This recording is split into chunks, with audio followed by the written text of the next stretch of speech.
Hey, Brad, talking about the forecast, and a lot of folks are getting ready to travel tomorrow. Yeah, even folks traveling today. I think Tuesday is kind of an underrated travel day because folks try to beat the traffic, and now that schools are typically out there on Wednesday. So we are seeing cooler conditions tonight. It'll be mild tomorrow. Really not a bad travel day. The real issues is going to be on Thanksgiving Day. Now, temperatures tomorrow actually in the 60s in many neighborhoods. Our average high is right at 60, dropping into the upper 50s by the end of the week. So this is not too far from average, but it's definitely cooler than the 70 that we had today. So certainly a cooler day, and we are going to see a low risk of severe storms.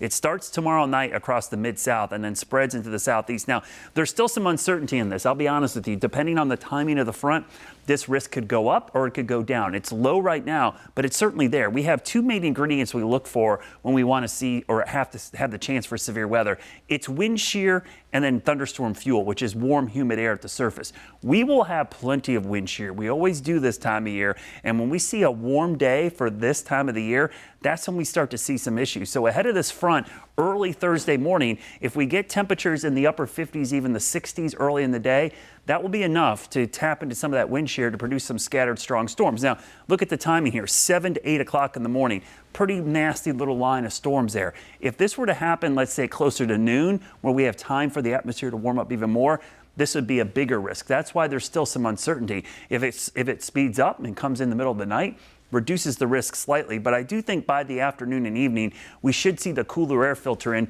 and actually a change over to some snow showers by Friday morning in the mountains. And that front is the front that kind of opens the floodgates to Canada. This flow, we call this cross-polar flow. When we see the flow coming straight out of the Arctic down into the eastern U.S., this is the type of setup going into next week, and this is next Friday, by the way, driving really cold air. So it's not just one blast of cold air coming early next week. There'll be a couple waves of cold air that will set the stage for some of the coldest air we've seen since last January when we had that one cold snap in the middle of the winter. So temperatures down into the low 20s, maybe some teens in parts of the area. So by far the coldest since last winter. And we haven't seen a widespread hard freeze yet.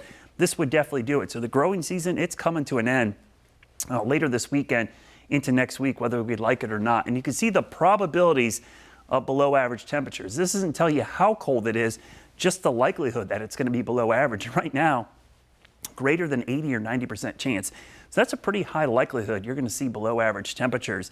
And you'll see that reflected in our 7-day trend here. Look at temperatures above average tomorrow and especially on Thanksgiving, but then all below average for Friday, Saturday, Sunday into next week. So when we look at your Guy Roofing 7-day forecast, we want you to stay weather aware on Thanksgiving Day because of those strong storms possibly in the morning and everybody traveling. But look at the morning lows starting Saturday and Sunday, but particularly early next week, lower 20s and the afternoon highs staying in the 40s. And that cold air sticks around all of next week on our 10-day. So you're looking at the most consistently cold weather we have seen in quite some time, Colin.